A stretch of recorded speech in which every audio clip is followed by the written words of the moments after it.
All right. So, first of all, returning guest, good friend of the Macro Ball podcast, general manager of the Comeback Kings brand and club, often the head coach of some of the teams as well. Point guard that set all of this up today, Joel Pople. Thank you for coming back. Hey, Micah. And very honored to have first-time guest of the Macro Ball podcast, a former professional basketball player in the United States for the Kansas City Razorbacks and the Connecticut Skyhawks. If I missed one, we'll talk about that after. Former pro in Australia as well, probably most notably the Maroochydore Clippers, the Ipswich Force, the Toowoomba Mountaineers, the Warwick Wildcats, Mount Crosby Mustangs, and the Gold Coast Goannas. I think I got all of them. And the Burdekin Wildcats as well. Okay. And currently referees across multiple Queensland leagues, most notably NBL 1 Women's League. Currently also the coach of the Comeback Kings in the Greater Brisbane League, also known as the GBL Gold Division. That is the highest division, correct? Yep. Yeah. You might have also heard him on the Searchers podcast and the Cross Factor podcast. I listened to that last night. It was excellent. Michael McDaniel, thank you for joining. I appreciate being here. Aloha. So, Mike, we're going to go over a brief timeline. I think you've had a pretty wild and fascinating journey that's led you up to today, obviously. So let's do a quick run over. So first question, where were you born and raised?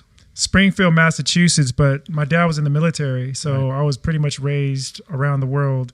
I lived in Europe for 5 years, all across the mainland United States. We ended up in Hawaii in 1985. Okay, because I was going to say, I was reading a bit on your background. From what I found, you lived in Germany, is that right? Yep, we lived in Germany, Gelnhausen, and then Hanau. Cool. And then what were the other American cities you lived in? Okay, so I've lived in Kansas City, I've lived in California, I lived in Kentucky, I lived in Massachusetts. So we lived in Texas as well. So military kids, they move around a lot. Okay, so then you moved to Hawaii in 85. How old were you at the time? 15. Okay, so you lived there for a bit, and then you attended Hawaii Pacific University? Yep. Played for the Sharks, is that the name? Yeah, see, I'm a Sea Warrior. They changed that name to the Sharks, I think, in 2010 or something like that. But we were the Sea Warriors, up until then. So, yeah. Cool. And you were part of the team that beat Oklahoma Baptist University to win the NAIA championship in 93? The only national championship in Hawaii basketball history. The only one. Amazing. UH hasn't done it. And then in 2014, obviously skipping ahead here a little bit in the timeline, you were inducted into the Hawaii Pacific University Hall of Fame? Yes, I was. And congratulations. It was a good time because my brother was still alive. Okay. And my father, ahead of me, he went to the University of Rhode Island. He's in the Hall of Fame for gridiron there. Wow. And he was inducted in 1956. And so it was good to be able to share that lineage. Yeah, that's really cool. So then... did you have any particular favorite memories or lessons learned from your time in Hawaii Pacific? Yeah, well, my Coach Solito, he was a big philosopher, and he was always about business. Yeah. You know, if you're not talking about business, you're talking about something that I don't care to talk about. So, you know, one of the biggest things he said, if you show me a good loser, I'll show you a loser. I've taken that all my life. It's pretty strong advice. Yep. So then... From there, there was a bit of conflicting information. I'm sure you'll be able to clear this up. You came to Australia to play professionally in 1995? 1995, and at the time was Ipswich Eagles, not the Force. Okay, cool. And then it says here again, you came back. So you went to play back in America for the Razorbacks and the Skyhawks. Then at that time, did you try out for the Dallas Mavericks? So what happened was... I was trying out for the USBL Connecticut Skyhawks, and I ran into this guy who was connected to Master P, the rapper. Yeah. And he had a summer league that he was playing, and then he was going to enter his team into the NBA Summer League. Yeah. And so they saw me, and they were like, "Hey, man, we have one spot. Would you want to play?" And I was like, Master P? Yeah. Man, I'm in this, man. Let's go. That was at the height of Master P at the time, right? Like, he was as famous as you could get in America. Yes, he was. Especially, obviously, amongst the hip-hop community, but just in general. He's a well-known name and face. And he played for the Toronto Raptors, I believe. Toronto Raptors, and I'll tell you what, he was as big as his hype. Like, I didn't think he could play. I was like, here we go. He's a famous rapper. Of course, they're going to give him an opportunity to play. And he could put it down. He could actually play. And he's really humble. Yeah. Like, when you see in his interviews, I mean, he may seem hard or whatever. And yeah, he is. I mean, he's about his business. But he's really down to earth. You know what I mean? He's truthful. He is who he is. Yeah, that's cool. So then after the tryouts, you came to Australia. Is that correct? Yes, I came in 2000, and that's right after I got cut. I got to the Dallas Mavericks, and I did better than I thought I was going to do. Like, I was hitting threes, dunking on people. I played better than I'd ever played before. Then what happened was Don Nelson Jr., he pulled all us together. I remember there's Pete Philo, myself. Chris Anstey was there right before he got traded to Chicago. Right. And he said, all right, we got one spot left. One spot. Yeah. And I was like, woo, boy, I just got to keep doing what I'm doing. And I'm in there. Now, at that point, I hadn't told any of the Hawaii media, told nobody. I just wanted, because if I made it, what a splash that would be. A local boy from Hawaii making it all the way to the NBA. Nobody had done it yet, except for Trevor Ruffin. Trevor Ruffin went to University of Hawaii, and he had done well and made the Lakers back in 92. Cool. So then what happened was we had a final scrimmage. I mean, I was playing with Steve Nash, Dirk Nowitzki, Hubert Davis. I was playing with Eric Strickland, Sean Bradley. I mean, the list goes on. And they were all hailing me. I mean, Steve Nash was hitting me on the 45. I was hitting threes, and he was pointing at me. Do you know how that made me feel? Woo! So I come back, and I'm good for like the first 5 minutes, and then everything just hits me. I have all the coaches looking at me, have all the players looking at me. I'm guarding Michael Finley, and I'll tell you about this story. And I think it was over at this time. So he got it on the 45, jabbed me left. I went all the way to my right. He went middle. I'm thinking, because I could jump back then. I had all this above the rim. Yeah. He cocks it back. I land on his shoulders. He takes me up with him, slams the ball. Wow. The whole gym left the whole stadium left the gym. Wow. They just laughed and left the gym. Everybody, wow, pointed at me. Damn. I think all the blood ran from my face. I think I look black right now, but I think I look gray right then. That's hilarious. And from there, I couldn't hit a shot. I couldn't catch the ball. It's tough. And I remember Don Nelson Jr. pulled me aside. He said, listen, you really surprised us. You're 29 years old.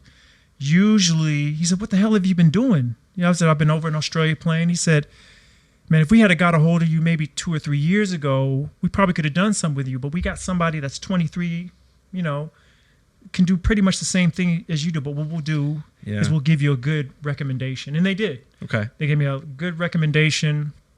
I had letters. I got gear from them. But they knew that that you had your chance and you couldn't do it. And that was my chance. At the best that I was playing, I couldn't get it done, and I was okay with that. I had to walk away. It sounds like you left it all out on the floor. That's all you can ask for, right? I did. I wish I had the videos with me. They're back in Hawaii. Okay. And I'm gonna get them shipped over here for a future podcast. You can see how I was playing, man. I remember I was just crushing on people, man. But when it came, that was like a playoff situation, and I failed like LeBron did when he played against Dirk Nowitzki. Yeah. Nowitzki, my bad. So yeah. That's funny. Yeah. So then, so that happens, and I did want to talk a little bit more about the Mavericks tryout in a bit. So then you come back to Australia straight after? Yep. And which team did you start playing for?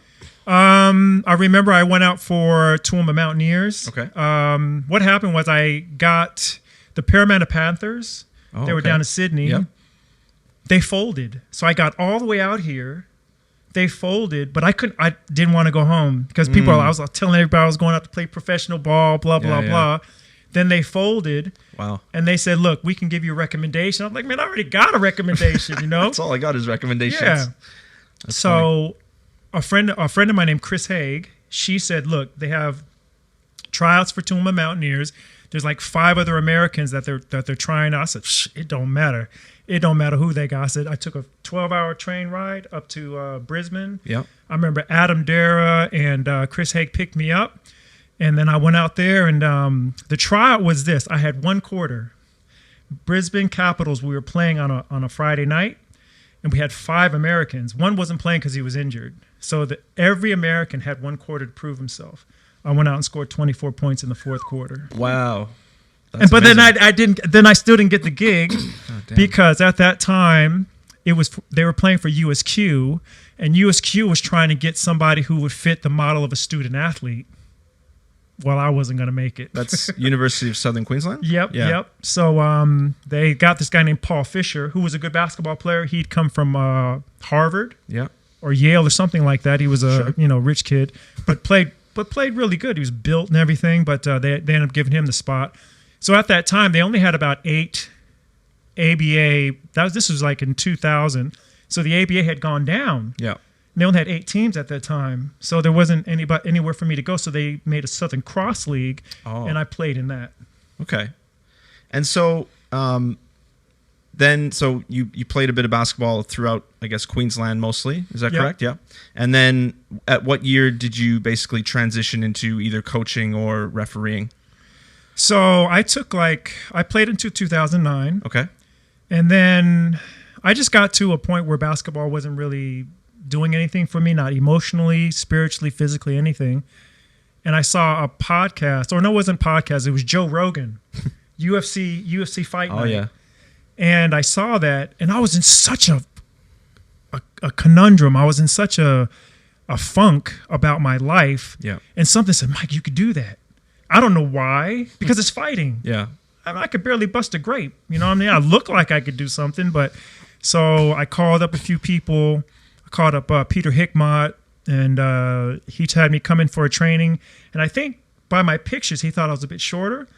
So at that point, I was like 115, robust, still could play. And he's like, sheesh, you are big. And then I think that gave him some incentive to want to train with me. And then this guy named Wayne Williams, I worked with him.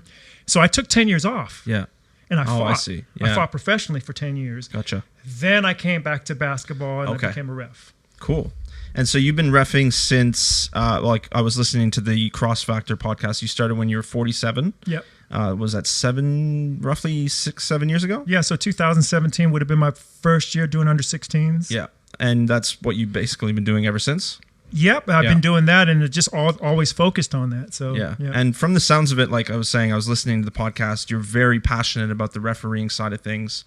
It seems like what it's giving you at this stage in your life is a chance to really connect with young players. Obviously, you have to be unbiased in reffing the game, but you want to give them feedback in the midst of the game. You also want to, like I said, connect with them and see. You mentioned on the podcast that you look around, you see the young talent, and you go, I refereed that guy. That's awesome. So it sounds like you're having a great time. And you refereed one of our games, like my team, a few months back. Easily the best ref we've had at Auckland Flower. By far. Yeah. I mean, it's not even close.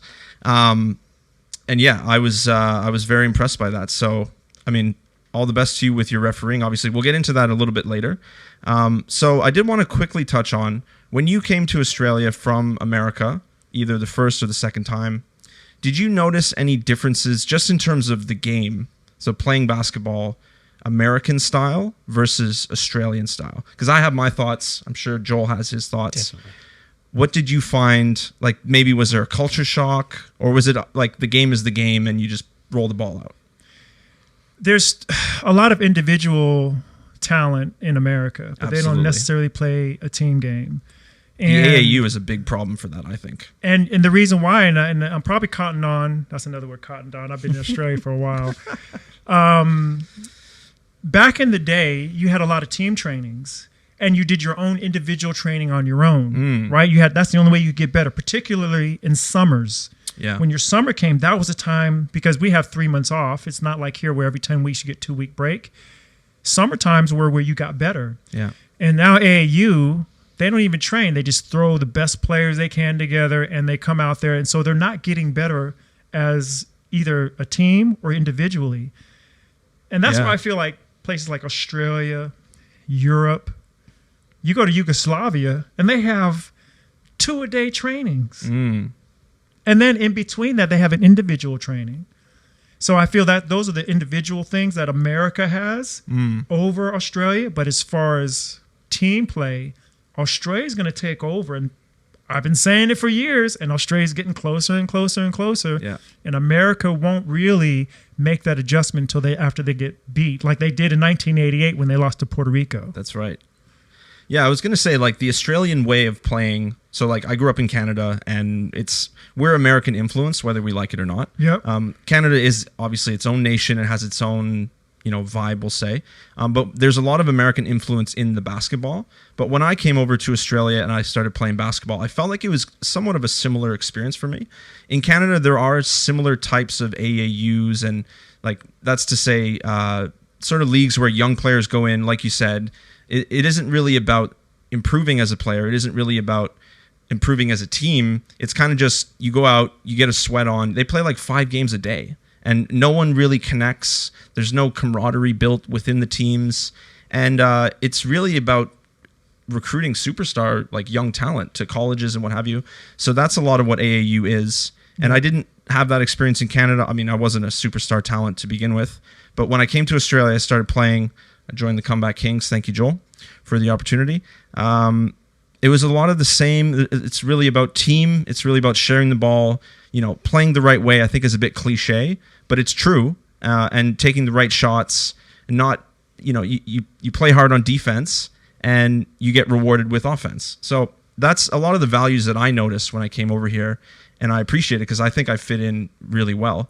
And then, like I said, when you look at the American style, it seems like it's about the individual. It seems like, what's my brand, especially now, maybe not as much back in the 90s or the early 2000s, but it's really about branding, individualization. How can I market myself? How can I make the most money? And look, in America, a lot of kids that are playing any sport, the NFL, they're trying to get out of poor situations and make the best for themselves and their family. Yep. So I can't judge that that's how they go about things. Yep. But I would prefer to, if obviously possible, you raise a kid or you grow up within an Australian style of sport and basketball. That's been my experience so far. Well, here's an interesting statistics. Only 7% of the basketball players that graduate every year are going to go to college. Only 3% of those players are going to graduate college. Only 1% of those players are going to go on to play professionally. Yeah. And that's any level of profession, right? Not all I know is about basketball, but I think in life everything is relevant. Absolutely. Right? So what are we preparing our children for? Yeah. If they can't make it in basketball, then what? Right? So the reason why I love Australia is because basketball is an elective. It's not life. It's like a privilege. It's beyond a privilege. And where I feel like the responsibility of raising a young person should be family first, God first, family, and then whatever you want to do third. If you get all those right, everything that you want comes to you. When you don't have the right order, and when you don't have the right priorities, that's what I'm trying to say. Everything just goes in disarray. You got chaotic. It sounds like a very respectable, holistic approach to life. Is like you get all your things in order, and then you get to play around a bit. You get to I've play tried some them out of order. It doesn't work. What do you feel about Australia? Like, obviously, born and raised here, Joel. Do you think the Australian basketball team is set to take off, like Mike says? Definitely. Yeah. We've discussed it multiple times on the podcast previously. Apparently can't talk about it enough. Not enough. Mike hasn't necessarily heard a lot of my spiel on Australian basketball and the talent and the stuff that's here. Yeah. But yeah, especially I've noticed a little bit more now that we've had a couple of guys come across from overseas and play with our GBL Gold team, just how their style of play is and how they are and how they're been trained and I'm just talking about individuals here in the junior style, about how they've been brought up as such. Yeah. Yet it's amazing that when they come over here and that little bit of push that they need, what can happen. And it was a prime example of what happened. Just for example, what happened a couple of weeks ago with Jaren that we've got here at the moment. You just need that little bit of a push to say, just tweak it up, tweak your game up just that little bit. Use your size, use your body, get to the rim, get to the lane, hit your shooters. Just trust one another and stop trying to be individual, I guess. Yeah. And that have that Australian style. And man, he killed it. Yeah. Killed it. The one thing I want to add is like I think Americans, they own the game. It's their game. Basketball, blah blah blah. It's the most famous there. Yeah. When they come over here, they struggle. When you see America play in the Olympics and the lead up to the Olympics, they struggle. They struggle with the FIBA game. Yeah. And so if I would give any advice to Americans that want to come over and play internationally, you have to watch how the FIBA. Yeah. Watch Europe League, watch Australian League, watch the NBL. You got to be prepared for what you're getting yourself into. 100%. You know what I mean? You got to watch the war as it's happening and then adjust to what's going on. 100%. It's my understanding. Like I haven't paid enough attention to FIBA or NBL. Admittedly, Joel's tried to get me to. He's tried to pull me into a million bullet games. We've tried. I've missed every opportunity because I'm good at that. But watching from the brief bit I watched, and was it the FIBA Championships where Australia. The most recent one where Duop Reith was really having a nice so that was the Asian Championships. That's right. Yep. So I was just watching that, and one key difference I noticed, and I'm sure there's many, is in the FIBA or international game. Europe, I'm sure, is very similar. They kind of let them play more physically. Yeah. And I think they call some of the like three in the keys different, and there's little things like that where. And I've heard American players complain about it. It's like, oh, it's just not. It's a very different game to the NBA where the superstars are catered towards, and you get all the calls, superstar calls, protected. And again, that's because that's a brand, that's a whole industry. Yep. Whereas FIBA there's a bit more purity to the game, I suppose. Yeah. Well, and so, I have to go to what Corey Homicide, and God bless him, man. He's struggling with what he's struggling with, but I'll tell you what, he's the voice of reason. He's the voice of truth. He talked about how could LeBron go over to the EuroLeague and average 30 points or whatever. He's averaging something insane in the NBA, but that's because the NBA caters to him. Yep. I don't believe he could go over to. I don't believe any player that's in the NBA could average what they're averaging in the NBA and go play and average that in the EuroLeague or in the NBL. They just couldn't do it. Because it's pure here. Yeah. Well, I've heard Luka Doncic himself say that it's easier to score in the NBA than it is in where he played before he joined the NBA. 100%, yeah. I think it was the Spanish league. He played for Real Madrid, yeah. Yeah, Real Madrid. And the NBA is like all gas, no breaks, all offense. Defense is hard to come by. If you're a decent defensive team in the NBA, you can probably take care of business overall. Especially the NBA is atrocious right now. The NBA All-Star game, my goodness, man, I think I vomited it in my mouth. It wasn't great. I didn't watch any of it this couldn't year. believe I watched the a few dunk highlights contest, of the dunk everything. contest, it was the 3-point. ridiculous. I just think it's atrocious now. I think they've lost the brand. Yeah. Yep. Yeah, the product has really fallen off. I agree. What makes it good for the NBL, baby? Yeah. You know what I mean? I think people are going to start looking elsewhere, probably. A lot of those players are coming from the NBA now to the NBL. Yeah. And the NBL's rebranded themselves. I think we got a good look at the future. So then, as far as Australian basketball, like overall and like taking over, do you think that's because Australia just knows the FIBA game better than the Americans, who kind of will struggle to adjust because they're too focused on the NBA side of things? I think their ego's in check. Yeah. In America, it's all about we're the best, and that's preceded before you even get on the court. There's a bit of arrogance walking in the door. It's arrogance, and there's a big line between confidence and arrogance, right? Definitely. And I think that, and I hate to say it, I mean, well, like Joel says, I'm an Aussie now. I've been an Aussie since 2011. I'm a dual citizen, 100%. Yeah. But I came over with the same arrogance, like this is America's game. And my first year out here, I averaged 11 points. Thought I was going to come out here and just tear it up, man. Whatever. I was just going to dunk at everybody. Yeah. The Australians, they gave it to me. Chris Clarkson, I remember Peter Issett. Just you go on down the line of all the great people like Scott Lloyd and Scotty Lloyd. Yeah, Scotty Lloyd. I mean, my first year out here, I was considered a joke. Damn. Because I said what I was gonna do, and I couldn't. I mean, I couldn't bust a grape. I couldn't hit the ocean if I was standing on the beach. You know what I mean? So you think that was directly tied to the arrogance that you maybe carried into coming over here? Yeah, because Americans don't know anything outside of America. They just focus on America. Anything that's going on in America, that's what's going on. Yeah. And then when they get outside of America, oh my gosh, it's not like America. They actually take trips expecting everything to be like America. So when I came over here, I thought Australia was a third world country. Oh, wow. I got quoted in a newspaper saying that. I'm so embarrassed. Oof. That's how little Americans know about any other country but their own. They can't even tell you about their own states pretty much. Yeah.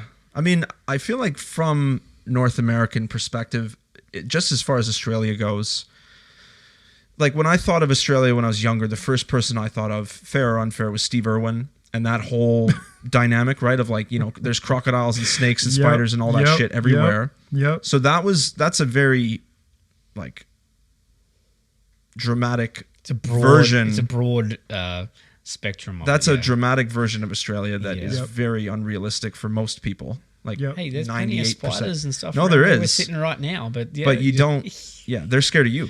It's not like they're coming into your bedroom and be like, all right, we got him. We're going to bite him now. Yeah.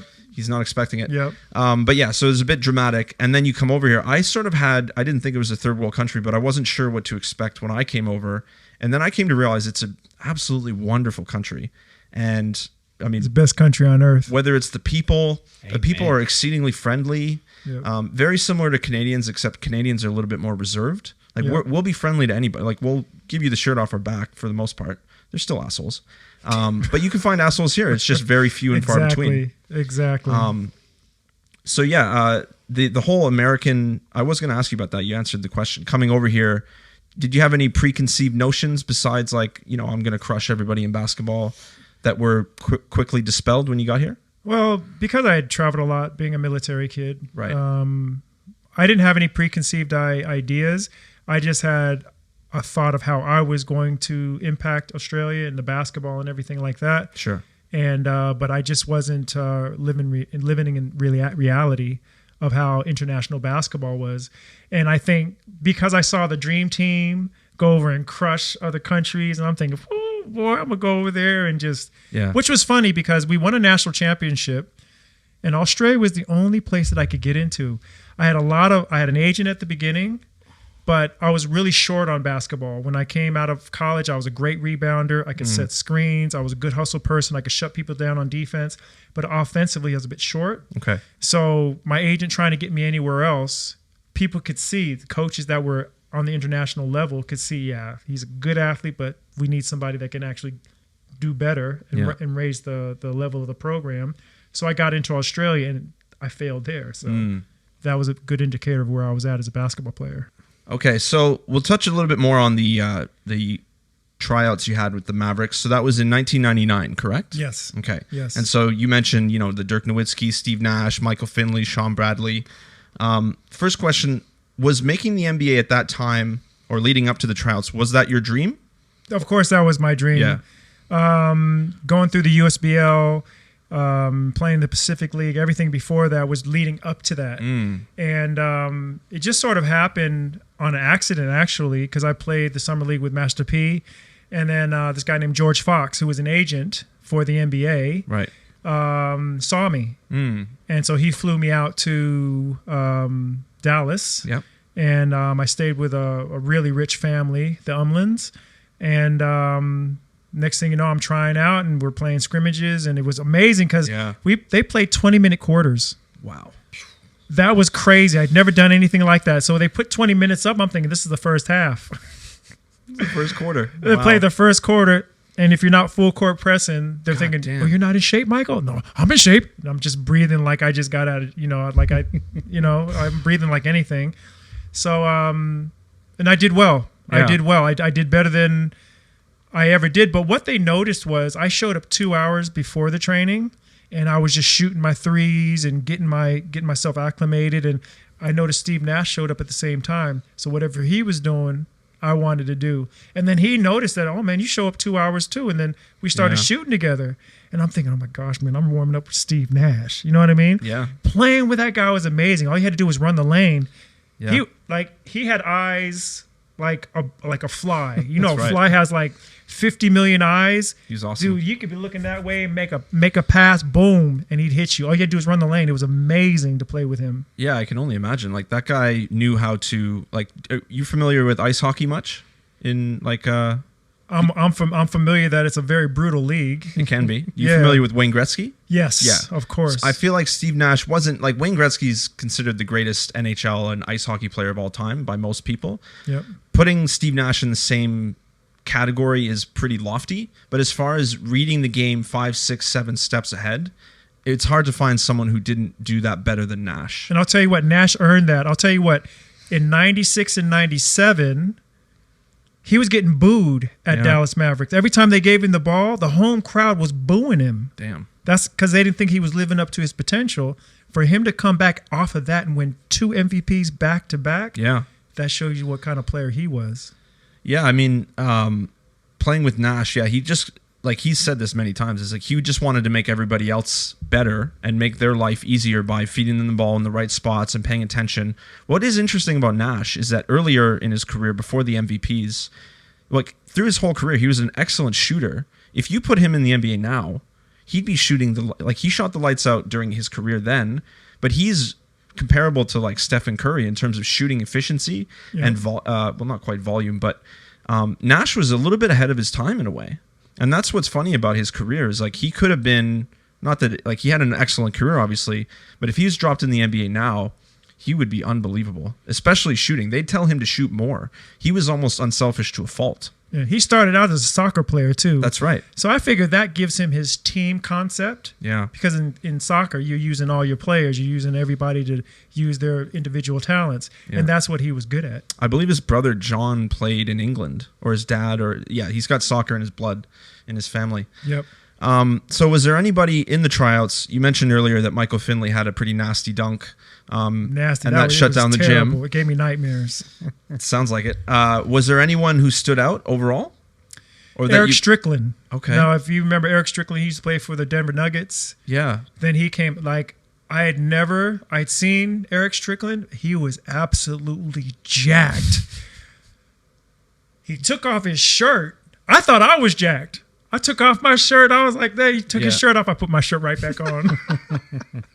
Humbled real fast. He was, and dude, he caught. I remember one time Steve Nash threw a lob at half court. He just rose up and just dunked it. Put his feet up through the rim and everything. I was like, woo-wee. I'm not supposed to be at this level. That's crazy. I said, this is what separates the boys from the men. Yeah. And I mean, obviously you would have played or seen or whatever, been around Dirk Nowitzki. Do you feel like at that time he was clearly head and shoulders above everyone else on that team? Or was it like Steve Nash, Michael Finley? He was the later version of Bird. Yeah. To be honest. Yeah. Humble. I remember I was guarding him. He was slow too. I'm like, everything he did was slow. And I'm thinking, I'm going to steal it. Nope. I'm going to steal it. Nope. Yeah. I'm going to stop his shot. There's nothing you could do with him because he was really methodical. But the best part about him was he was fundamentally sound. Yeah. He didn't put a foot wrong. And he was 7 foot. 7 foot. 6'11", 7 foot, yeah. He was really like 6'10", 6'11". I mean, his hair made him look taller. Yeah, but he was humble. Yeah. And I remember like he would get an and one and go, yeah, in your face. He would get an and one, go to the free throw line, make 2 free throws or one free throw and keep playing. I respected that. You know what's funny about that is that sounds like, so that was early days. He was generally humble, but he did get a little bit of, not arrogance, but a lot of confidence, obviously, over time. He's mentioned before that he grew, like he started listening to hip hop and he got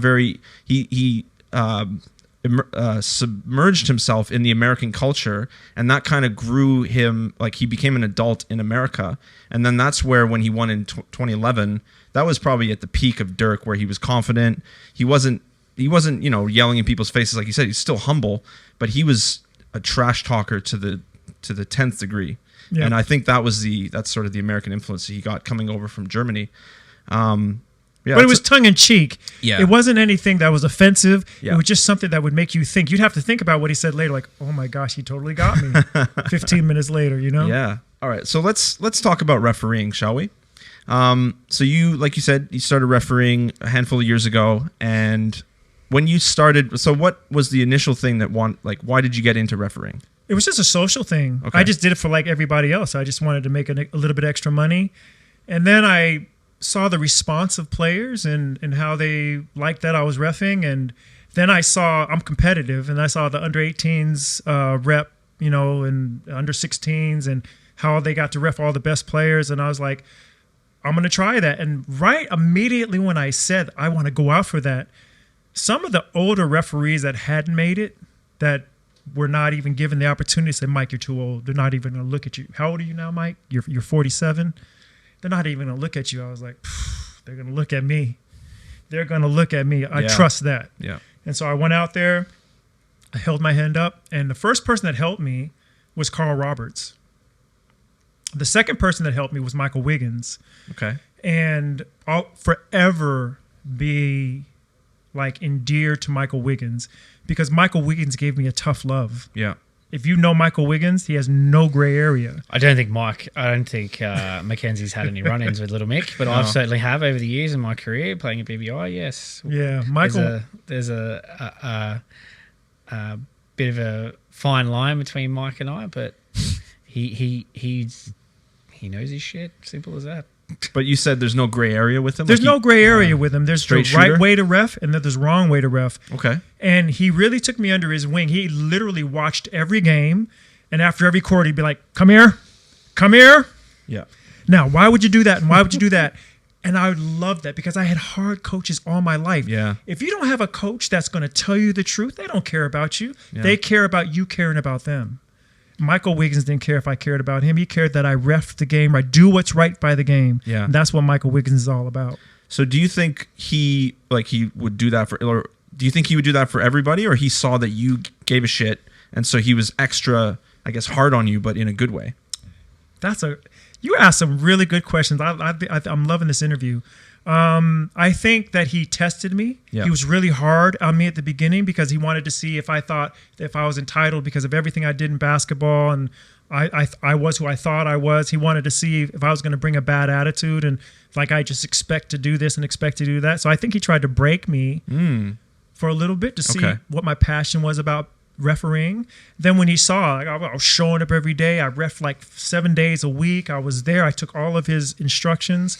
And I think after a while, he was just how I knew that he knew I arrived because I didn't see him at my games anymore. He was like, you got it. I can see you have Trading wheels are off. Here you go. Yep. Yeah, that's amazing. Yeah, it sounds like you exceeded his expectations. I love that guy, man. Yeah. I would do anything for Michael. That's awesome. So Michael sort of gave you he helped build up how you feel about refereeing overall, and he painted the picture for you. When you went into reffing, did you have any... Well, I'll use it again, preconceived notions about how you should or shouldn't, or maybe that you did. Okay, here's a question. Did you fear that players would come at you all the time and you'd be the target of, you know what I mean, slander? Because I think refs get a lot of disrespect.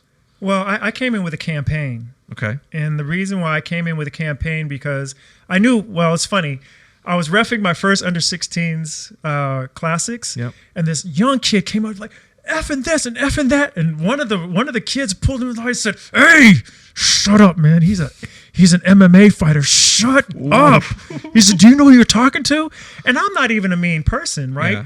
So after the game, the kid came over and said, "Sir, I am so sorry. Don't beat me up. I don't even know what to say." And I just took him. I said, "Listen," I said, "I'm not a bully.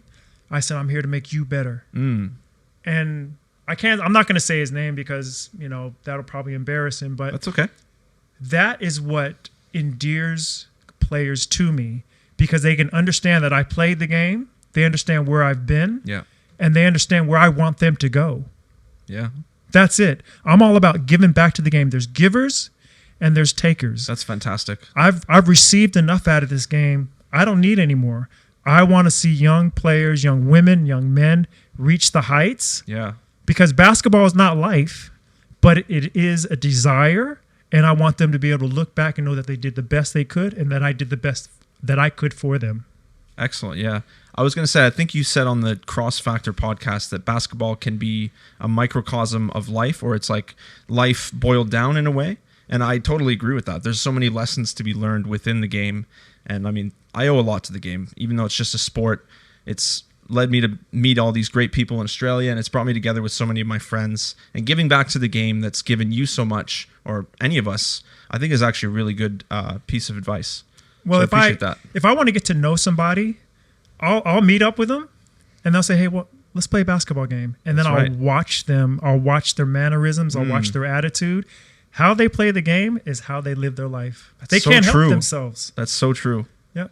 Because you're applying your personality. I mean, it applies itself to the game, and then also maybe your influences, how you were raised, etc. That's a very interesting. Because your instincts are raw. Yeah. You can't help yourself. So however you are in a basketball game, I sit back and watch you. Yeah. So you have a lot of, obviously, so you have a long history with the game. You've played it. You've done some coaching. You've done all sorts of stuff. You've been all over the world with the game. And so I think your perspective is important because it's, first of all, it's very mature. And I bring this up because I think there's a lot of young men and women who want to become referees, but they don't have the experience. But the reason I bring this up is because I want to try to get to the nitty gritty of maybe what's some entry level advice, but very strong advice you might give to a potential referee. Like, let's say someone who's, I don't know, 21, impressionable. Maybe they've even given some games, they've refereed some games and they've had a hard time. They're not dealing with the stress of being confronted by players all the time, like Joel. What kind of advice might you offer to those people? Well, Josh Tueta, he plays for the RIP. He plays for the Phoenix now. Sure. He has a brother named Isaiah Tueta. We call him Izzy Tueta, the Tueta brothers. He was on the Cross podcast about a couple of weeks ago. And one of the things he said was, if he had to get a message across to any of the upcoming referees, our tone and how we talk about you or talk to you is not how we feel about you. Basketball is an emotional game. Absolutely. We're trying to get a win. We're trying to play the best we can. Talking to referees, it's sort of like a political thing as well, right? You talk to people and see what, but there's a way to do it. And when he said that, I was like, that's what I want to get across to young referees. How a basketball player comes across in his tone is not how he feels or she feels about you. So essentially, I mean, it's a lot more depth to this, but try not to take things personally. Yeah, it's not a personal thing. Yeah. We don't even know half the refs. I think exactly, and they don't know us. So it's both ways for sure. Yep. So I'll bring you in on this one, Joel. So with refereeing, I'm curious to hear what you think, because I guess it gets a little bit insulated from other perspectives. But you've played at Wizards, you've played at obviously BBI, where we play now mostly, probably some other leagues I'm not thinking of. You've seen a whole breadth of referee types and personality types. We're not going to name names. There's some pretty terrible referees out there who are too stubborn to admit it or change to improve. A lot of them are older gentlemen. Maybe I'm not thinking of any females. It doesn't matter. But what do you think? What would be your perspective on ways that referees, young or middle-aged, because it's hard to change someone who's stuck in their ways, like the older refs. How do you think is the way to approach referees in general? Like Mike calls it a bit of a political situation. Do you think being political is the way to go about it, or what's your perspective? I've had a bad rep for a long time, especially at Wizards when I was younger. There's a lot of guys that are still refereeing or playing or we played against that. I was a young little smartass. I thought I knew everything. I thought I could do everything, and I couldn't. Again, that comes with age and humbleness and growing up and realizing what's about and all that kind of stuff. But I guess my only advice to younger referees, and it's part of the reason now, like when I coach my kids on Saturdays, some of the things that they have to remember, especially we're talking about 14 or 15-year-old boys here or 15-year-old girls. A lot of them don't have a lot of confidence. They're scared out of their minds. Don't be afraid. Just because you're a 16-year-old female, you're refereeing grown men. If you can't handle that type of emotion in the game, then start lower and kind of work your way up. That's same as what we did when we were younger. We started down and we kind of worked our way up to where we wanted to be or could be. Yep. Same situation. Another thing, because I used to work in customer support for Apple, and one thing that I noticed is that when you're behind, like metaphorically behind a desk, you get treated like trash because there's almost a delineation that I can treat you that way because you represent a company I don't like. Mm-hmm. And what I'm saying is I think there's a line where one side, so the referees in this situation are obviously the customer support, they're behind, like they're wearing the jersey and they're representing something that the person who feels wrong doesn't like. So then that gives them, we talked about rationalizing before, we rationalize that we can just abuse them. And I don't like to abuse anybody in any walk of life, even if maybe they deserve it, which rarely they do. And referees certainly don't. So at the same time, it's emotional. And I think referees, if you can, it's not easy, you kind of need to leave room for emotion. Yep, because otherwise, this is a problem in the NBA. Yep. Not to circle back to the NBA. Yep.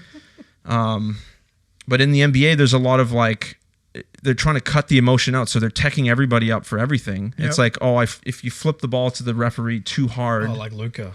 Yeah. And like maybe he did, maybe he didn't. He caught the ref off guard. To me, that's on Luka to pay attention and not do that. But at the end of the day, he was probably a bit emotional, whatever happened. Yep. Doesn't matter. But there needs to be a bit of room for emotion in the game. Otherwise, it starts to become too robotic and it doesn't feel like an escape, I guess. Because a lot of times going to play basketball with your mates is an escape. Yep. Maybe you're having a hard day or whatever. Yep. And sometimes, we use that game to get emotional. And sometimes it spills over. Not to name names, but there's some people who definitely go overboard often. Yep. And that's unfortunate. But my point is, I think refs do need to, it's a lot of responsibility. They need to allow room for emotion, but also they do need to take a line where you're being disrespectful, you've crossed the line, here's a tech. Or whatever you need to do to simmer things down. Well, I feel there's a myriad of responses that I could have to that. But go ahead. As a referee, what I've learned over the years is sometimes you just need to let people vent. Now they need to vent respectfully, right? So a lot of times they'll just come over and they'll just give me a spray, and I'll just be like, And then after I like, do you feel better? That's good. And That's rare. They'll just look at me like, Mike, man, and then we could talk about the issue, but it might not be able to be talked about within that 1 minute when they're shooting free throws or whatever. So I let them have their say. And then they want a response. I'm like, we're playing. I'll get right back to you at another break. And I do. That's great. By that time, they know I've listened to them. And then I come back with my response to them. And Joel's seen that when I did a Maroochydore tournament with a particular player. That's how we... You told me that story keep before. going. Sorry. No, that's fine. And then that's how you... ingratiate yourself to or endear yourself to other players because they know that you're going to listen. A lot of times people just want to be heard. Yeah. And a lot of times referees, oh my gosh, here he comes. Put up a wall. Yeah. Now, if you do that to somebody my size, because that's what happened when I was playing. I was the biggest asshole when I played basketball because I came from America. I thought I was entitled. I have a right to say whatever. I saw coaches doing it. I saw all the players that were, came before me. They did it. Yeah. So now it's my turn. Then as a referee, it just automatically made sense. I wanted to be heard. Yeah. I wanted to be able to say what I want to say. As long as I'm respectful, they let it happen. Okay. So to that point, now that I think of it, like one of the major things is if you're a female ref, and especially if you're younger, but age isn't necessarily the biggest factor in this. If you're approached by a big, you could be like 6 foot plus, tatted up, or even not 6 foot, but just an intimidating looking male who's angry, I don't blame any of them for getting extremely defensive. That's just almost human nature. You feel threatened, like literally physically threatened. So as much as I want this conversation to be, and everything you said so far, and you as well, Joel, extremely valid information, I think more people should take on board as potential refs. I think it's important to have the conversation about the players definitely try to be self-aware of what your image is when you're running, like walking very quickly towards somebody. In real life, forget on the basketball court. If you just walk up to someone looking menacing, what do you think the reaction is going to be? Now, again, it's an emotional game. The chance of 100% of players immediately going, oh, I look intimidating, let me tone it down, after they just, missed a jump shot and then got called for a questionable foul. I don't expect most players to take into account that they look intimidating at that very moment in time. Yep. But I'd like them to think about it so that they go into the games with a little bit less, like, you can take your emotion out, but again, as much as the refs shouldn't take it personally, the players shouldn't take the bad calls personally, and they shouldn't be making excuses like it's the ref's fault, we're losing, whatever, taking that personally. So I think Joel, it's never the ref's fault. Is it, Joel? Joel, it's on the players nearly as much as it's on the refs. I love that. That's how I feel.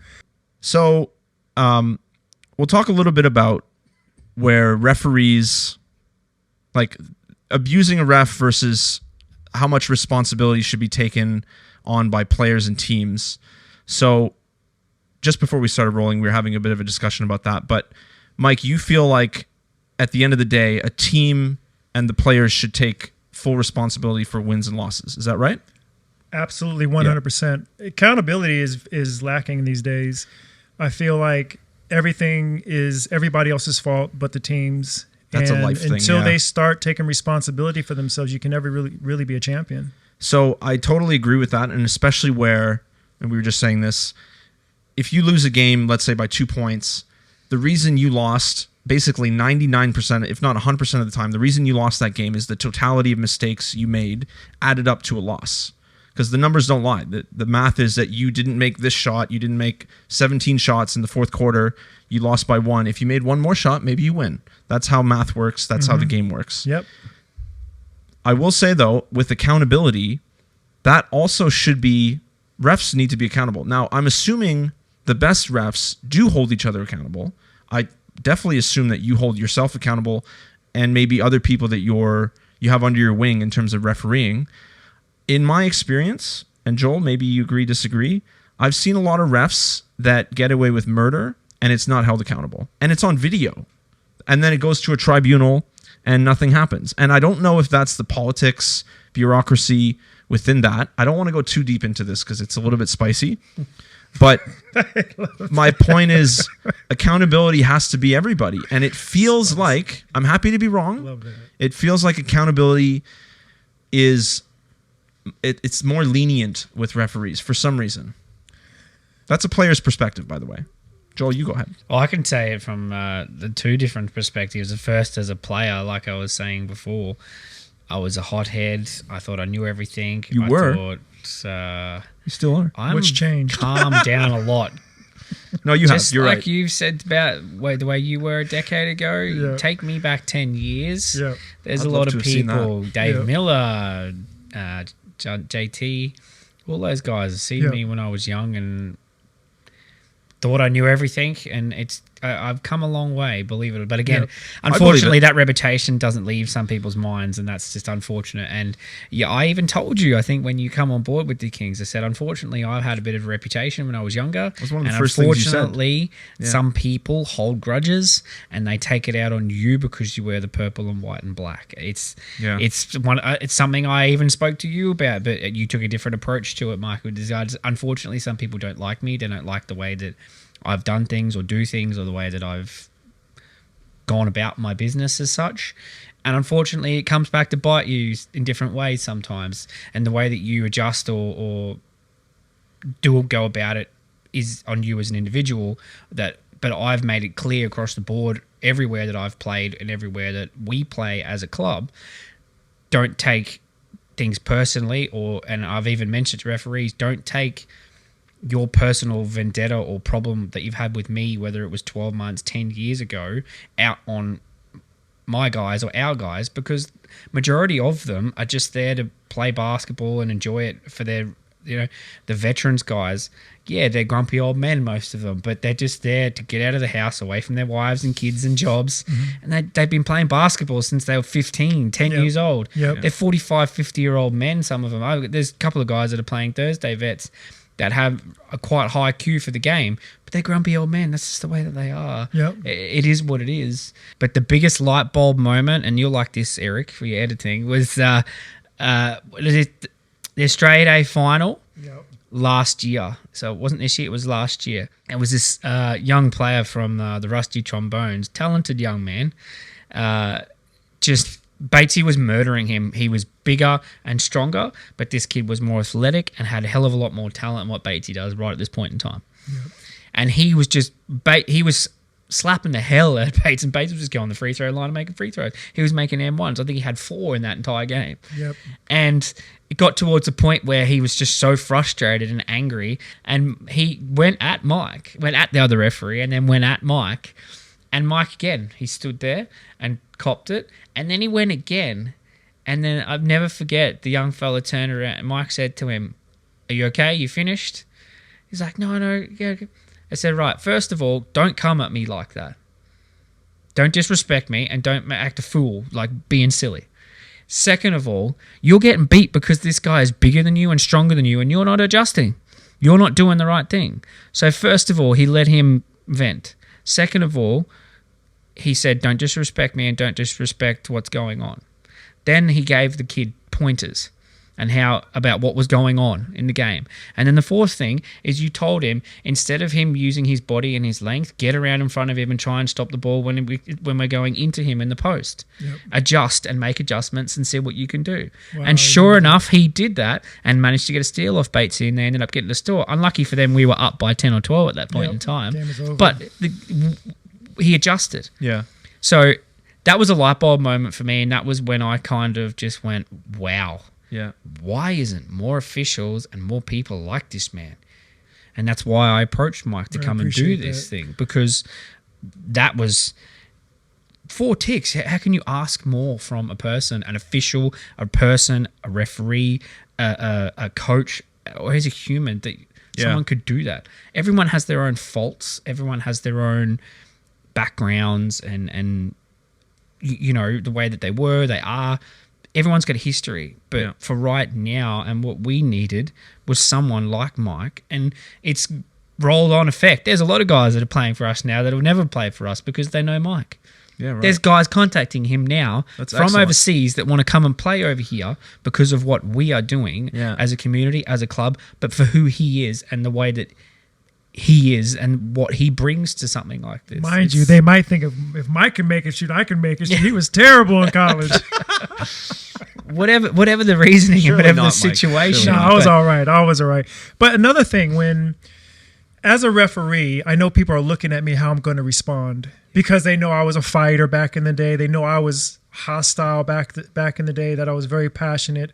So when those situations happen, a lot of times I just sort of say, okay, this is an opportunity to show a different side of me, a different side of refereeing, and that I'm representing the future of refereeing. It is inspiring. Like, I haven't seen a specific instance. I wish I could have witnessed that. I'm sure if I hang around enough, I'll see something like that, where you basically dig into something where, like, it's almost like you're nurturing something that needed nurturing at that very moment in time, whatever it is, whether it's advice on how to deal with Batesy in the post, or if it's defending on the perimeter, whatever it may be. That sort of advice and that responsibility is on the referees, but it's also it's an ideal state, and I don't know if a lot of people are there yet. But this is important to talk about, because I think you're definitely a role model for referees, and I think if people are willing to listen, if they're willing to listen and adapt, and a big theme that we've talked about today is adjust. That's a life thing, not just basketball. It's about adjustments. If you can adjust and you can improve yourself, and you care to improve, take on board what Mike is saying, what Joel is saying, and you'll be a better referee, and obviously a better player too in turn, if you're on the other side of it. Okay, so let's talk a little bit about the Comeback Kings Club, a suite of different teams. I don't know how many teams you have total, but there's a lot. I counted it the other day. It's up to 17, I think it was. Jesus. I think it's 17. Just over 155 men, not including the kids. And across a bunch of different divisions and different sections of Brisbane. Yep. Well done, because that's not easy to do. That's a lot. 5 is a lot. Good on you, Joel. 17, like, obviously you have help, but I don't feel like you have, it seems like you have a lot on your plate, so I respect your work. But let's talk a little bit about sort of, I guess, I don't know, have you ever had the chance to give the background story on it? leading up to today? Okay, so first of all, thank you to my wife and my children for putting up with my nonsense for the last 7 or 8 years. It has been a rough trot. We've been through ups and downs, but she knows my goals and what we would like to do and what I would like to do. But yeah, basically started out 2016, I think it was, just before my son was born. Sorry, our son was born. I wanted to get back into playing basketball. I reached out to a few friends of mine that I'd grow up playing with or against over the years. They basically said, yeah, come down, watch, blah, blah, blah. So I came down 3 nights out of the week. My wife's like, what are you doing? I'm 8 months pregnant. Like, this can't be happening. What's going on? Been there. Sure enough, they just said, look, we don't have the space right now. So I went, bugger this. I'm going to go and do it myself. So I reached out to a whole bunch of guys that I used to play with. There's probably only one original player from way back then that's still kind of kicking around right now. Who's that? Phil Rogers? No. Jared Smales is original. Wow, okay. So he's one of the originals. Smalesy. He's playing with Phil in Brick City now, but he's one of the originals. He's probably the only one that's still around. Yeah, so I basically reached out to a whole bunch of guys that I'd used to played with or played against. Got a team of guys, Daniel Lubke, who's got his side little kick with his jerseys.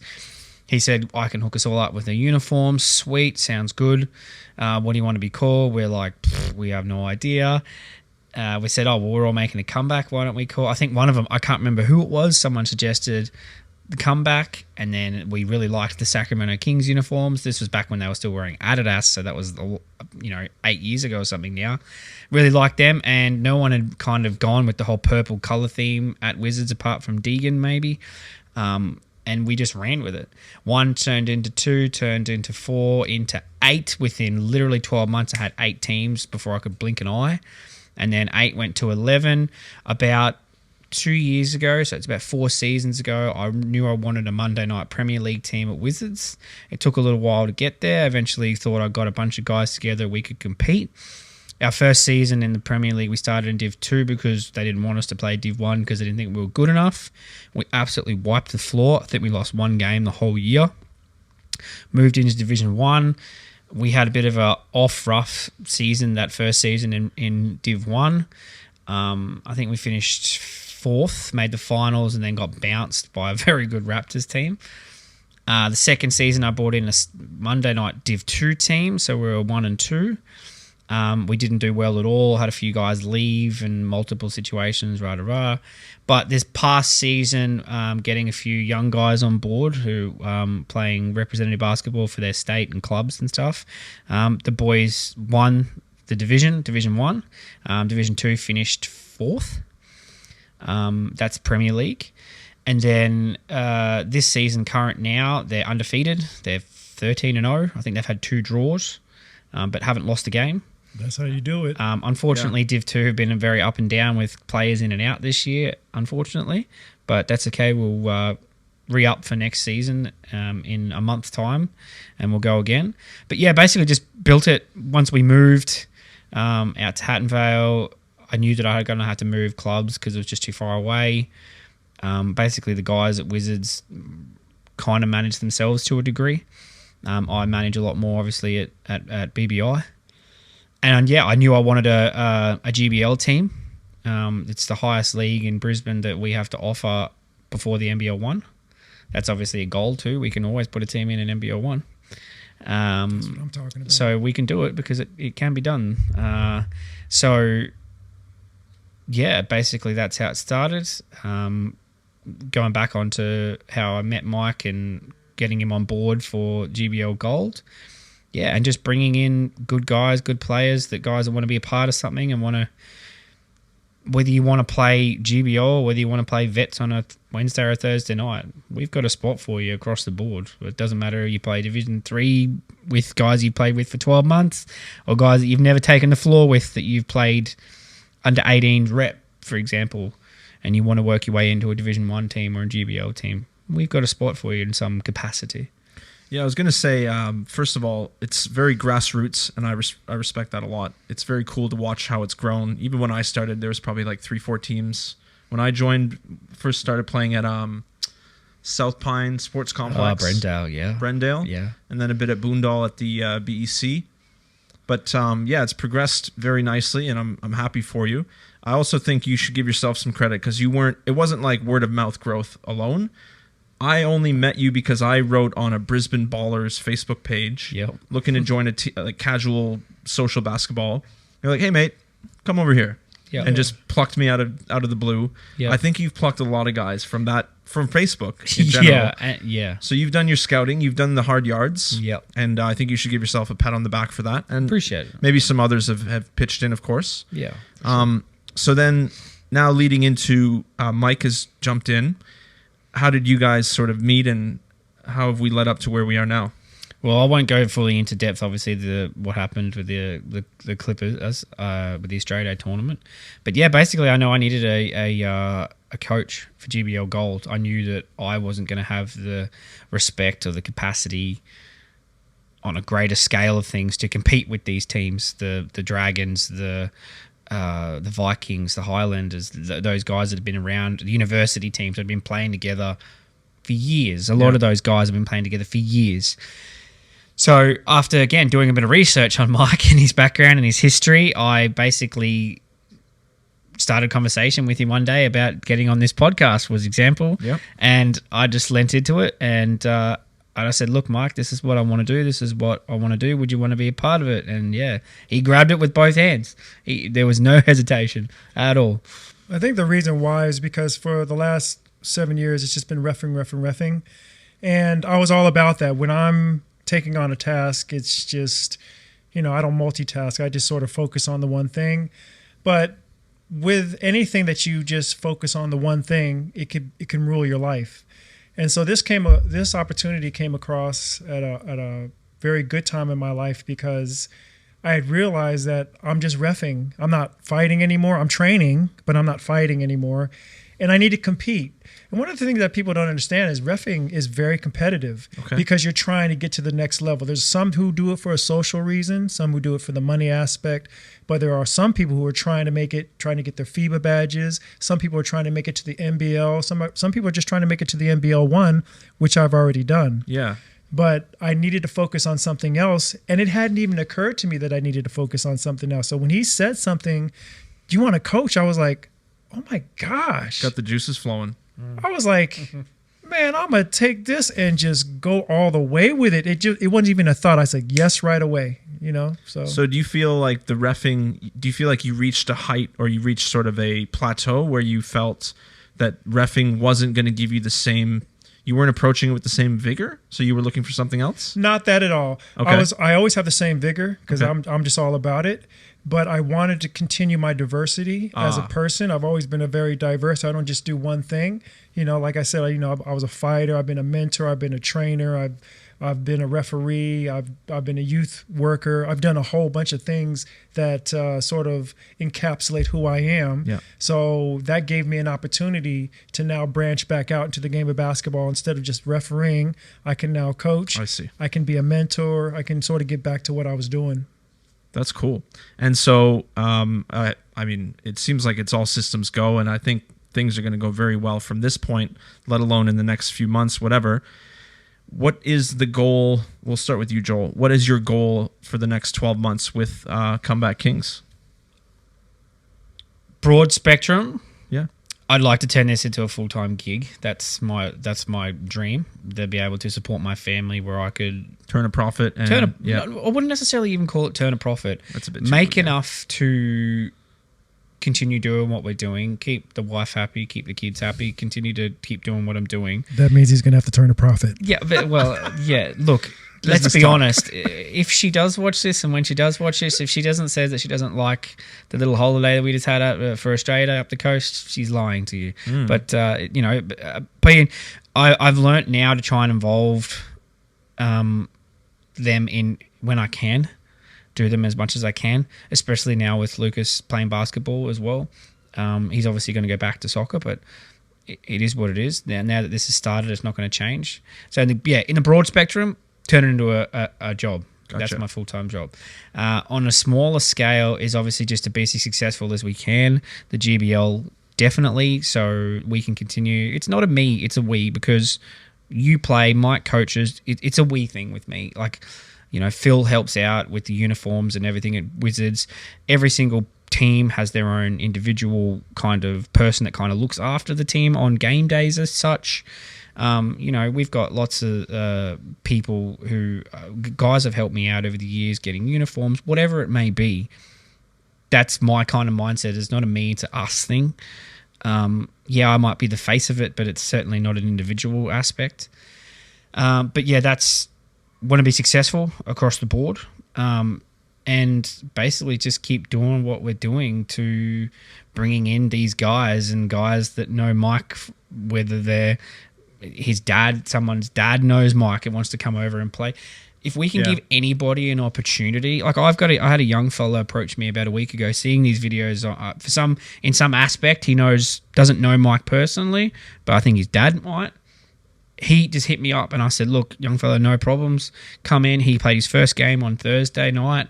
He played Division 1 under 18s up at the Clippers. So I've never met this kid from a bar of soap. He paid his way, paid his fee. I got him a uniform, got him on court all within 4 days. Nice. So, and these young guys just want to play, but they want to play for something. Yeah. And because what we're doing, they're like, oh, this is awesome. We got somewhere to go. Yeah. So, I mean, a couple of things on that. It does seem like the Kings thing is attractive because there's at least a perception.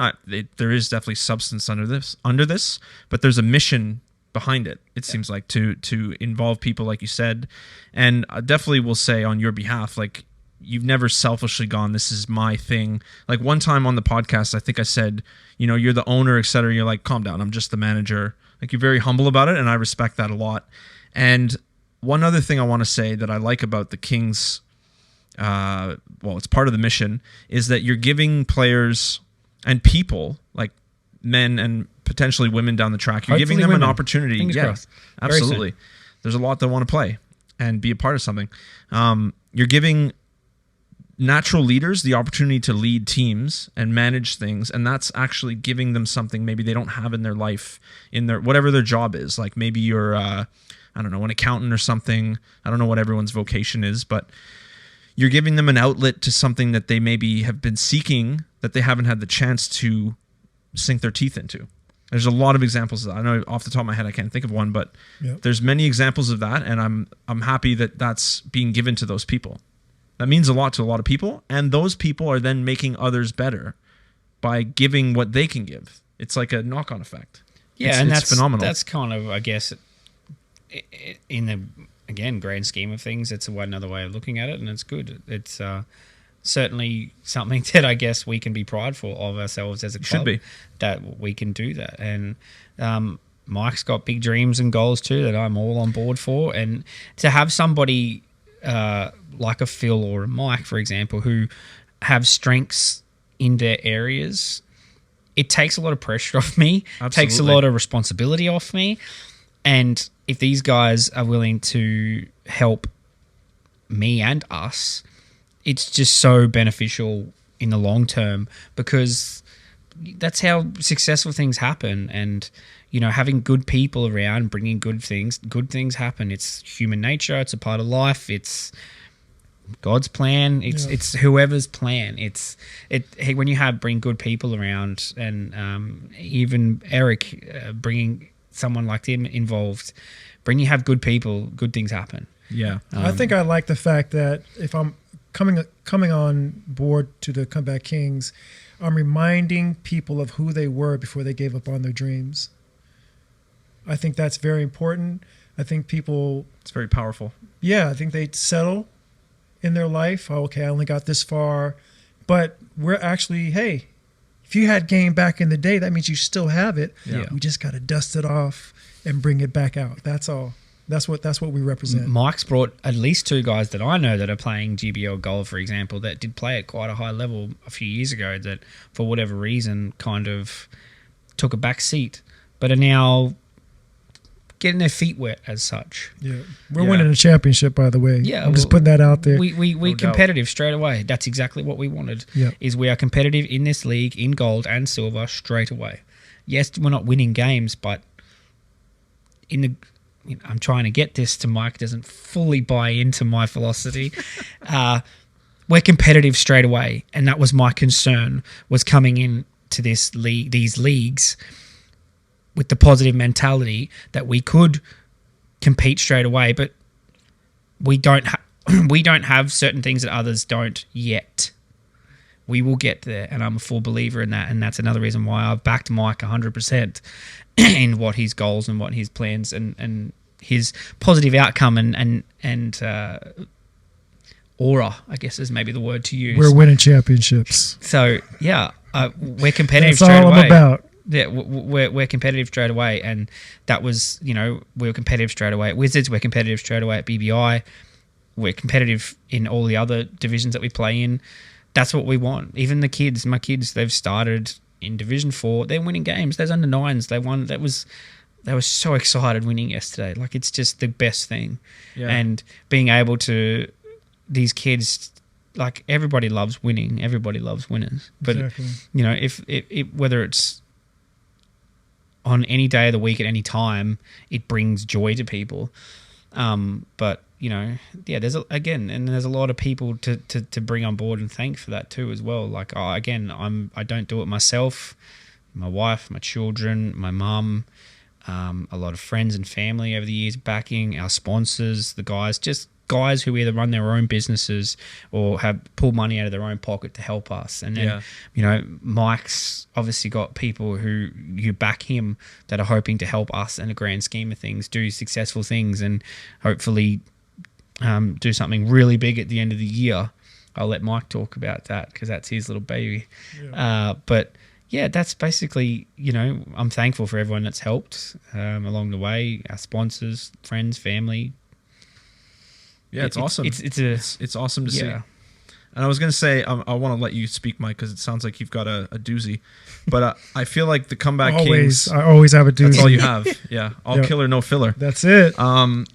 I feel like an analogy I'd use for Kings, and I try to... This maybe isn't perfect, but it seems like you're building the plane as you're flying it.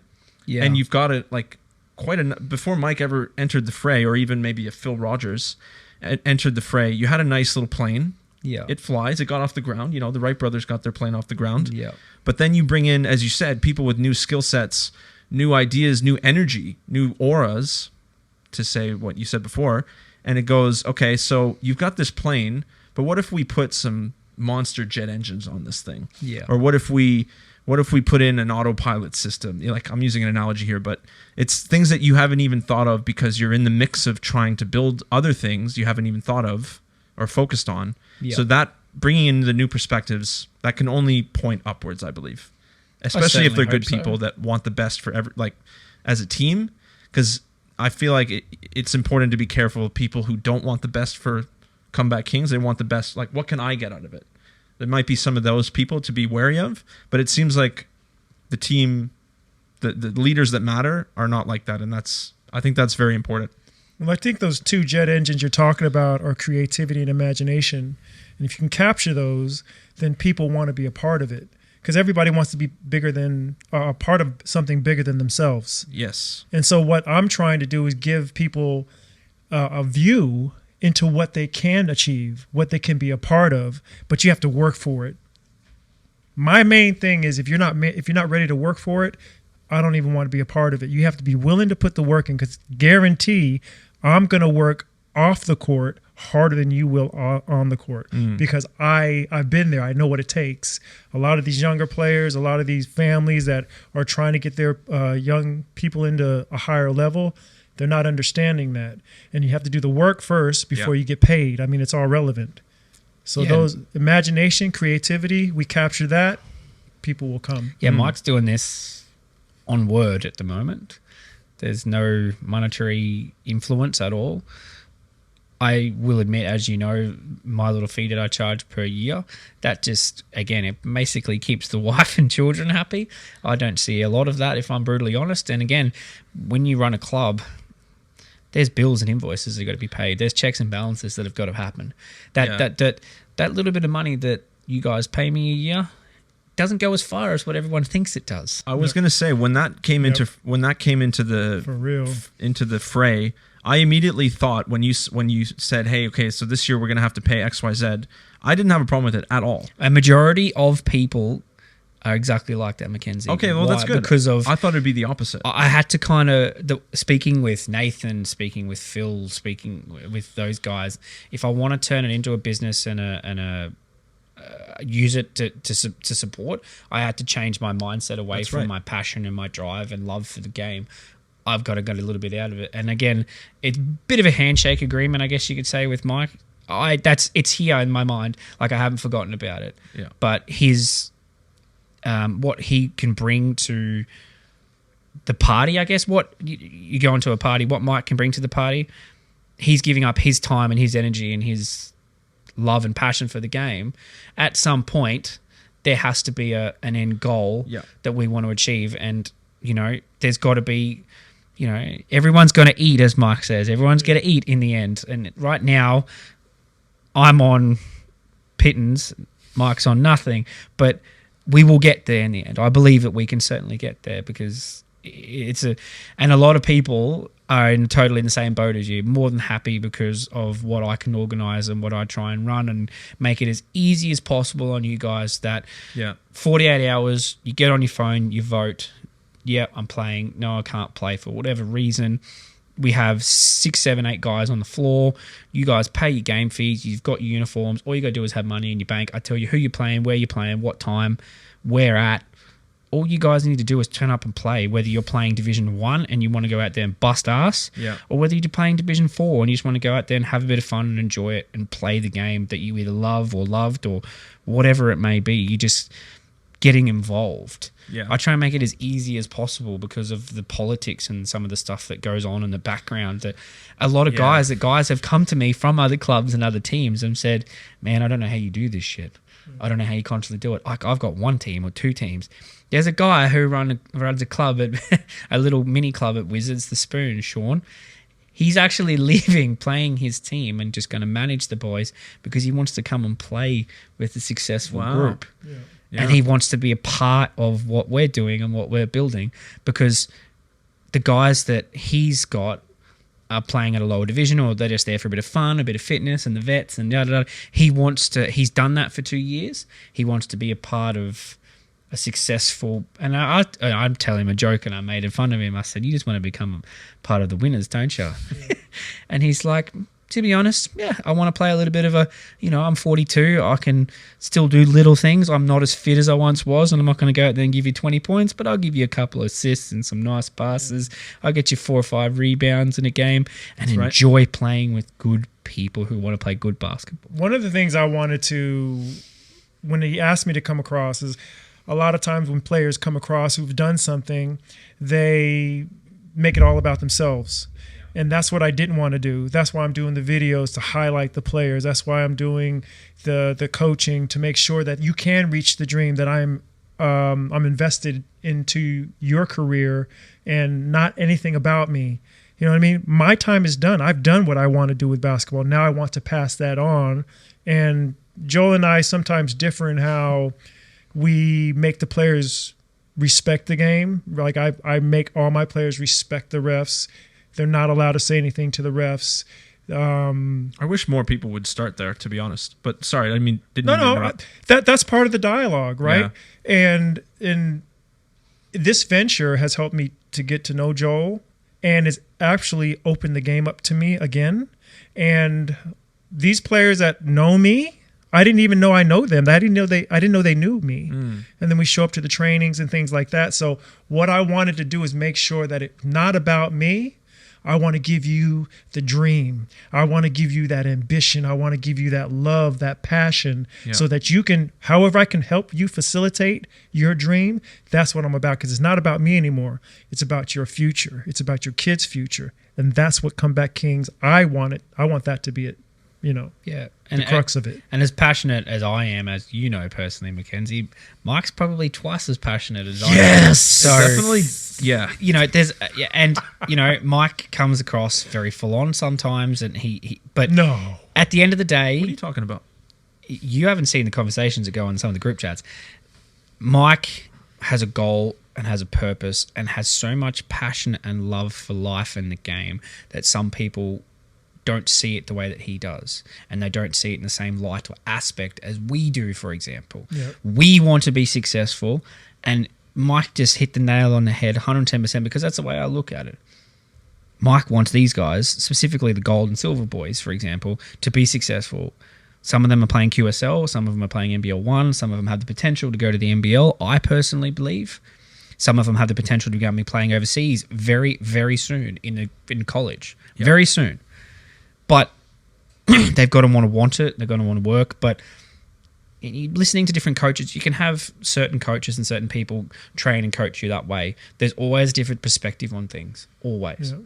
My perspective is different from Mike's. Mike's is different to this coach. But if you can learn two things from him, one thing from him, and put it all together, that's what will get you and be successful. And here's the thing, too. It's like I went into refereeing. I went to refereeing camps. I studied from refs. So when I go to coaching now, they got coaching clinics coming. When I go to mainland in July, August, I'm going to Nike coaching camps.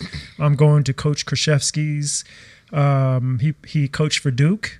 I'm going to be going to one of his seminars. So it's not like I'm just thinking, hey, I'm just going to go with my knowledge and we're just going to do what I'm doing. I need to learn as a coach. So Scotty Lloyd I got to coach with, and some of his dialogue to the players was really outstanding. Yeah. Yeah, I was just thinking as you were saying things that we can pull from Mike, whatever. I also think, and you just spelled it out, if you can continue to grab things from others, then because you don't want to stagnate yourself. Like obviously you have a world of knowledge in terms of basketball from every perspective you can think of, but your passion for growth in itself is contagious, and as long as you continue that, everyone's better. I appreciate it. We're just going to keep going. Yep. That's awesome. And for sure. And again, there's things that I see when I go back and do the videos on the stats and I say, Mike, this person's doing this. And he goes, yeah, but I kept this person on for that reason. And I need to back this person. I need to trust this person. And then I go back. Hold on. Sometimes he does this in the middle of a game. He'll come to me like on third quarter, Mike, you need to do this. You need to do that. And I wouldn't say it's a need to do. I guess it's things that I keep track of that you don't necessarily do because you're concentrating on the players. Mm-hmm. So if you need to know, you don't necessarily look. You look at the scoreboard. Like we're down 6. Okay, who have I got on? Okay, this and this is. But he doesn't see the foul count for the last 4 minutes of the third quarter. We're in foul count, involved, right? Yeah. Mm. That's why you need a good assistant. Get your ass over here. Go to the rim. Stop piss fighting about with these threes. Use your body. Use your saying. Cut back door. Get to the middle. Get to the high post. Use it. Those little things where Mike can coach people and personalities and individuals and communication and something that happened last Wednesday that we've spoken about between player and coach, having that level of respect and communication and that line of sight and things like that. Yep. I can't do that, but it's the little things, remembering that, okay, well, you've got a mismatch. Yep. But he's concentrating on this. Yep. And, okay, well... It's a team effort. Dominic's averaging 5 steals and 3 blocks a game. Okay, well, I need to utilize him in this aspect a little bit more. Yep. Okay, well, this guy's doing this a little bit better than... But it's a team sport. It always has been, always will be. Yeah. So each individual brings something individual to the game in some aspect, in some area. And if you can harness that out of every single one of your players every week, you'll be successful. And I got a new slogan: come to the Kings, you'll get some rings. Yeah. That's really good.